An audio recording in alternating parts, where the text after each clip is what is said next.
Hello दोस्तों, स्वागत है मेरा यूट्यूब चैनल पे सिन्हा जीएस टीचिंग सेंटर में। मैंने दो प्रीवियस वीडियो पॉलिटी भारतीय संविधान के इतिहास का डाला है, ठीक है। जो लोग भी नहीं देखे हैं वो कृपया जाकर देख लें, है ना। दो वीडियो हो चुका है यूट्यूब पे, दो वीडियो यूट्यूब पे हो चुका है पॉलिटी का। जो लोग नहीं देखे हैं चैनल पे जाके जाके देख ले। आज एक संविधान का ही एक महत्वपूर्ण टॉपिक है जिसका नाम है भारतीय संविधान का प्रमुख अनुच्छेद। ये पार्ट वन है। इसका एक दो या तीन पार्ट और भी आएगा, तब जाके भारतीय संविधान का प्रमुख अनुच्छेद पूरा तरीके से समाप्त हो जाएगा। ये पार्ट वन है, इसको देखते हैं। तो आइए दोस्तों शुरू करते हैं भारतीय संविधान के प्रमुख अनुच्छेद पार्ट वन को, है ना। सबसे पहले आते हैं हम लोग भाग एक। भाग एक हम लोग पिछले प्रीवियस ईयर में देखे थे। भाग एक में अनुच्छेद आपको एक से लेकर चार तक है। कौन से थे? एक से चार तक है। भाग एक में आपको एक से लेकर चार तक है। भाग एक में एक से चार तक अनुच्छेद है। उसी का प्रमुख अनुच्छेद देखते हैं। जैसे भाग एक, एक का अनुच्छेद नंबर एक क्या बोलता है? एक में बोलता है कि भारत राज्यों का संघ है। भारत राज्यों का संघ है जिसमें 28 राज्य और 8 केंद्र शासित प्रदेश का वर्णन मिलता है। अनुच्छेद नंबर एक में बोलता है। अनुच्छेद नंबर दो में राज्यों का निर्माण या स्थापना बाहरी क्षेत्र या देश में मिलाने पे। मतलब कि अगर कहने का मतलब है, अनुच्छेद दो बोलता है किसी बाहरी देश, कोई अगर बाहरी देश अपने देश में आके मिलना चाहेगा तो उसके लिए हम अनुच्छेद दो के तहत अपने देश में उसको मिलाएंगे, है ना। कोई जैसे अगर मान लेते हैं कि पाकिस्तान का ही कोई क्षेत्र अगर अपने देश में मिलाना चाहता है तो उसके लिए कौन सा कौन सा ये अनुच्छेद के जरिए इसको जरिए जोड़ा जाएगा? तो ये अनुच्छेद दो के जरिए जोड़ा जाएगा। अनुच्छेद तीन, तीन में क्या बोलता है? अनुच्छेद तीन में बोलता है कि भारत भारत के राज्यों के नाम में, सीमा में, क्षेत्र में परिवर्तन करने का अधिकार संसद को है। क्या बोलता है? भारत के राज्य के नाम में, सीमा में, क्षेत्र में परिवर्तन करने का अधिकार किसको है? संसद को है। संसद किस बहुमत से पारित करता है? तो ये साधारण बहुमत से पारित करके इसका नाम में, सीमा में, क्षेत्र में परिवर्तन कर सकता है। जैसे देखिए, आंध्र प्रदेश से तेलंगाना को अलग कर दिया गया कब? 2 जून 2014 को। तेलंगाना अलग बन गया आंध्र प्रदेश से। 2 जून 2014 को एक अलग राज्य में स्थापित किया जिसका राजधानी का है? हैदराबाद है ना। तो ये अनुच्छेद तीन के तहत।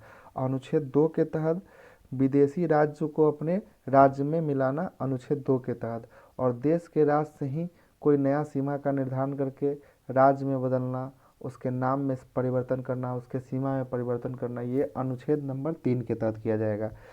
भाग दो यहाँ नागरिकता का वर्णन मिलता है जो 5 से 11 तक चर्चा किया गया है। भाग दो को हम लोग महत्वपूर्ण टॉपिक में, नागरिकता संबंधित टॉपिक आएगा उसमें हम बहुत अच्छे तरह से पढ़ेंगे। और भाग तीन में 12 से 35 में मौलिक अधिकार का भी चर्चा किया गया है। इसको भी हम लोग टॉपिक के तौर पे बहुत अच्छे तरीके से पढ़ेंगे। लेकिन इसमें का कुछ मुख्य अनुच्छेद है जिसको हम लोग अभी अभी पढ़ते हैं, है ना। जिसको हम लोग अभी पढ़ते हैं। जैसे इसका एक मुख्य अनुच्छेद देखते जाते हैं हम लोग। अब इसका मुख्य अनुच्छेद कौन सा इसका मुख्य अनुच्छेद है वो देखते हैं। जैसे इसका मुख्य अनुच्छेद एक 15, अनुच्छेद 15 में क्या बोलता है? जाति, धर्म, लिंग, जन्म स्थान पर भेदभाव नहीं किया जाएगा। मतलब किसी के जाति से, धर्म से, हिंदू हो, मुस्लिम हो, सिख हो, ईसाई हो, लिंग से महिला हो, पुरुष हो, ट्रांसजेंडर हो, इससे, और जन्म स्थान से, कहाँ जन्म हुआ है, इसके आधार पे इससे भेदभाव नहीं किया जाएगा। यही चीज़ का वर्णन आपको अनुच्छेद नंबर 15 में मिलता है, ठीक है। अनुच्छेद 16 में क्या बोलता है? अनुच्छेद 16 में बोलता है कि सरकार लोक नियोजन में समानताएं करेगी। नियोजन में समानताएं करेगी। इसके ही आधार पे एससी को, एसटी को, ओबीसी को और ईडब्ल्यूएस को आरक्षण संबंधित प्रावधान, लोक नियोजन में सहायता, मतलब सरकारी नौकरी में सहायता करने के लिए बात कहा गया अनुच्छेद 16 के तहत। इसी के तहत सभी को आरक्षण मिलता है, एससी को, एसटी को, ओबीसी को और ईडब्ल्यूएस को। वर्तमान में भी ईडब्ल्यूएस को भी मिल गया है। इसके लिए कौन सा संविधान संशोधन है? तो 103 नंबर का संविधान संशोधन है ईडब्ल्यूएस के लिए। 10% आरक्षण की चर्चा की गई है। उसके बाद अनुच्छेद 17 आते हैं। अनुच्छेद 17 में बोलता है छुआछूत का अंत। छुआछूत का अंत मतलब कि उच्च जाति और निम्न जाति के बीच छुआछूत का जो अंत है वो चीज़ को हटाने के बाद कहा गया है अस्पृश्यता का अंत इसको कहते हैं। अस्पृश्यता का अंत या छुआछूत का अंत इसी को कहते हैं जो अनुच्छेद नंबर 17 में जिक्र किया गया है। ठीक है, अनुच्छेद 18 को देखते हैं। अनुच्छेद 18 में बोलता है उपाधियों का अंत। मतलब कि क्या कहना चाहता है उपाधियों का अंत, मतलब कि कोई भी आदमी पहले राजा का महाराजा का ये सब का उपाधि ले लेता था, वो उपाधि अब अंत कर दिया गया है। अब उपाधि उसी क्षेत्र में दिया जाएगा, दो क्षेत्र में, या भारत सरकार के द्वारा दिया जाएगा या नहीं तो शिक्षा के क्षेत्र में दिया जाएगा। जैसे डॉक्टर की उपाधि है ना, ये शिक्षा के क्षेत्र में भारत सरकार के द्वारा, जैसे भारत रत्न हो गया, भारत रत्न हो गया, पद्म विभूषण हो गया, पद्म भूषण हो गया, पद्म श्री हो गया, ये सब एक उपाधि हो गया। ये सब देगा कौन, ये सब सम्मान जो देगा ये सब देगा सरकार देगा। ये अनुच्छेद 18 के तहत मतलब उपाधियों का अंत, मतलब कि आप दूसरे किसी से उपाधि नहीं ले सकते हैं। ठीक है, उसके बाद 19 का एक सेक्शन बहुत बड़ा है जिसको हम लोग मूल अधिकार करेंगे, वहाँ पे उसको देखेंगे बहुत अच्छे से। 19 के बाद 20, 21, 22, 23 उसको भी हम लोग मूल अधिकार में बहुत अच्छे से देख लेंगे। अब आते हैं अनुच्छेद नंबर 23। 23 में क्या बोलता है, बालाश्रम निषेध। मतलब कि बालाश्रम मतलब कि मनुष्यों का अवैध कारोबार पर निषेध किया गया है। बेगारी प्रथा, बेगार में किसी को खटवा रहे हैं वो नहीं चल सकता है। ये सब क्या है, बालाश्रम निषेध है अनुच्छेद 23 के तहत। अनुच्छेद 24 क्या बोलता है, बाल श्रम निषेध। मतलब कि बच्चों का शोषण नहीं कर सकते हैं, अवैध व्यापार अवैध रूप से काम काम में उसको नहीं लगवा सकते हैं, कल कारखानाओं में उसको नहीं डाल सकते हैं। ये है आपको अनुच्छेद नंबर 24। तो पहले हो गया बच्चा के पिता के बारे में, उसके बाद हो गया बच्चा के, पहले हो गया बच्चा के पिता के बारे में जो 23 में, और बच्चा के बारे में अनुच्छेद 24 में हो गया। ठीक है, उसके बाद 25 से 28 तक संवैधानिक, 25 से 28 तक आपको हो गया क्या बोलते हैं, 25 से 28 तक, एक मिनट दोस्तों, 25 से 28 तक हो गया शिक्षा एवं संस्कृति। शिक्षा एवं संस्कृति हो गया, इसको भी हम लोग मूल अधिकार जब पढ़ेंगे तो बहुत अच्छे तरह से पढ़ लेंगे। उसके बाद हम लोग आते हैं अनुच्छेद 32 की तरफ। अनुच्छेद 32 में क्या बोलता है, संवैधानिक अधिकारों का उपचार। संवैधानिक अधिकारों का उपचार अनुच्छेद 32 को कहा जाता है। जो कौन बोला था, तो ये बोले थे B.R. अम्बेडकर बोले थे संवैधानिक उपचारों का अधिकार अनुच्छेद 32 को। इसके तहत 5 प्रकार का रिट जारी करता है। अनुच्छेद 32 के तहत एक बात और याद रखिएगा, सुप्रीम कोर्ट जो है कि रिट जारी करता है, अनुच्छेद 32 के ही तहत रिट जारी करता है। ये रिट कितने प्रकार के होते हैं, 5 प्रकार के होते हैं। जो हम लोग मौलिक अधिकार के टॉपिक पढ़ेंगे उसमें बहुत अच्छे से इसको पढ़ेंगे, रिट कितने प्रकार के होते हैं, कैसे कैसे किसका क्या प्रावधान है, वो हम वहाँ पढ़ेंगे। और एक मौलिक अधिकार में ही एक अनुच्छेद आता है 35 में बोलता है मौलिक अधिकार पे कानून केवल संसद बनाएगा। कोई भी मौलिक अधिकार पे कानून होगा वो केवल कौन बनाएगा, तो वो संसद बनाएगा। ठीक है, अनुच्छेद 35 खत्म हो गया दोस्तों। अब आगे चलते हैं भाग 4। भाग 4 में अनुच्छेद 36 से लेकर 51 तक की चर्चा की गई है। इसी को DPSP कहते हैं, राज्य के नीति निर्देशक तत्व, जो आयरलैंड के संविधान से लिया गया है। कहाँ के संविधान से, आयरलैंड के संविधान से दोस्तों लिया गया है इसको। ठीक है, तो यहाँ पे एक अनुच्छेद आता है अनुच्छेद 40। अनुच्छेद 40 में क्या बोलते हैं, ग्राम पंचायतों का गठन। अनुच्छेद 40 में बोलते हैं ग्राम पंचायतों का गठन, जो कैमा संविधान संशोधन 73वें संविधान संशोधन के तहत ग्राम पंचायतों का गठन किया गया है। ठीक है, उसके बाद बोलते हैं अनुच्छेद 44। अनुच्छेद 44 में बोलता है समान नागरिक संहिता या समान सिविल संहिता, जो भारत के वर्तमान एक ही राज्य कौन से, गोवा में इसको लागू किया गया है समान सिविल संहिता को। ठीक है, सबके लिए एक समान नागरिक संहिता होगा, यही कहना है समान सिविल संहिता में। उसके बाद अनुच्छेद 45। अनुच्छेद 45 में क्या बोलते हैं, 6 वर्ष से कम उम्र के बच्चों को स्वास्थ्य एवं शिक्षा, इसके बारे में चर्चा किया गया है। अनुच्छेद 45 में 6 वर्ष से कम उम्र के बच्चों को स्वास्थ्य एवं शिक्षा के बारे में चर्चा किया गया है।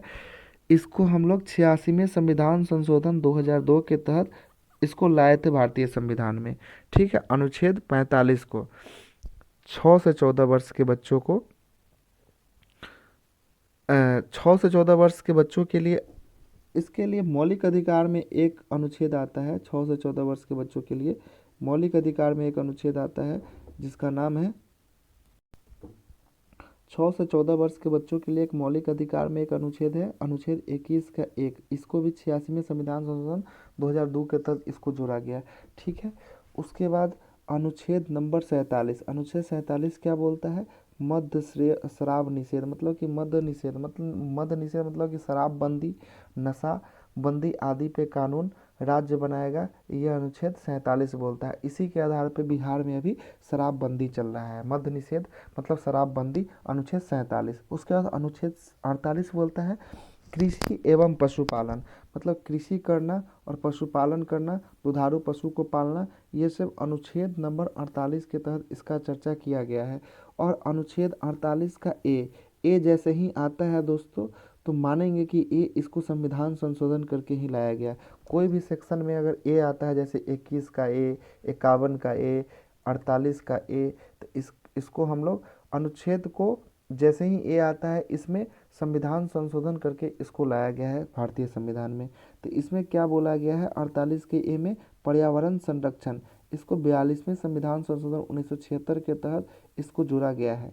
48 को ए को मौलिक राज्य के नीति निर्देशक तत्व में 42वें संविधान संशोधन 1976 के तहत इसको जोड़ा गया है। और अनुच्छेद 49 क्या बोलता है? राष्ट्रीय महत्व स्मारक स्थान का संरक्षण, मतलब कि कहने का मतलब कि राष्ट्रीय महत्व जैसे रेलवे स्टेशन, बस स्टेशन, जैसे हो गया ताजमहल, इंडिया गेट, है ना, मंदिर, स्मारक, ये सब हो गया, राष्ट्रीय स्मारक हो गया, ये सब को हानि नहीं पहुंचाइएगा, ये हानि नहीं पहुंचा सकते हैं, संरक्षण कर सकते हैं, ये सब का संरक्षण करना होगा। ठीक है। उसके बाद अनुच्छेद आपको आता है कौन सा? इसके बाद अनुच्छेद आता है 50। 50 अनुच्छेद क्या बोलता है? कार्यपालिका को न्यायपालिका से अलग रखा गया है। कार्यपालिका को न्यायपालिका, कार्यपालिका उसे कहते हैं जो कानून बनाता है, कार्यपालिका उसे कहते हैं जो कानून बनाता है, और न्यायपालिका उसे कहते हैं जो कानून को पालन करवाता है, पालन करवाकर उस पर और उसको निर्णय देता है, उसको न्यायपालिका कहते हैं। जैसे सबसे ऊपर में है यहाँ पे सुप्रीम कोर्ट हो गया, उसके बाद यहाँ पे हाई कोर्ट हो गया, उसके बाद यहाँ पे डिस्ट्रिक्ट हो गया। एक पिरामिडीय संरचना है इसका अपने यहाँ भारत में। जो कार्यपालिका को न्यायपालिका से अलग, कार्यपालिका कानून बनाएगा, न्यायपालिका उस पर न्याय दिलवाएगा, यही काम है अनुच्छेद 50। अनुच्छेद 51 क्या बोलता है? अनुच्छेद 51 बोलता है अंतर्राष्ट्रीय शांति एवं सुरक्षा। अंतर्राष्ट्रीय शांति एवं सुरक्षा का जिक्र किया गया है। कोई भी व्यक्ति ऐसा काम नहीं करेगा जिससे अंतर्राष्ट्रीय शांति और सुरक्षा का हनन हो, ऐसा काम कोई नहीं कर सकता है। ठीक है। उसके बाद आते हैं भाग 4। भाग 4 के क में आते हैं जो 51 का एक अनुच्छेद, यह मौलिक अधिकार से संबंधित है, जो 42वें संविधान संशोधन 1976 में इसको जोड़ा गया भारतीय संविधान में। किस समिति की सिफारिश पे? तो स्वर्ण सिंह समिति के सिफारिश पे इसको जोड़ा गया है। इसमें 51 के ए में जब संविधान संशोधन करके 42वां जब लाया गया था, उस समय मौलिक कर्तव्य का संख्या कितना था? सॉरी दोस्तों, मौलिक कर्तव्य का संख्या उस समय 10 था। उसके बाद में एक और मौलिक कर्तव्य जोड़ा गया और टोटल संख्या अभी इसका कितना हो गया? 11 हो गया। तो 11वां मौलिक कर्तव्य कौन सा जोड़ा गया था? तो 86वें संविधान संशोधन 2002 के तहत 11वां मौलिक कर्तव्य को जोड़ा गया था। ठीक है। जो 86वें संविधान संशोधन 2002 के तहत क्या जोड़ा गया था? तो माता पिता का यह दायित्व बनता है कि अपने बच्चों को शिक्षा देना, यही इसमें जोड़ा गया था 11वें मौलिक कर्तव्य के रूप में। तो चलिए दोस्तों, यहीं पे ये सीजन एंड होता है, इसका पार्ट 1 यहीं पे ख़त्म होता है। इसका सेकंड पार्ट बहुत जल्दी ही आप लोग के सामने आएगा। अपना प्यार ऐसे ही बनाए रखें। देखने के लिए धन्यवाद। चैनल को सब्सक्राइब, लाइक, शेयर और सब्सक्राइब ज़रूर करें। धन्यवाद।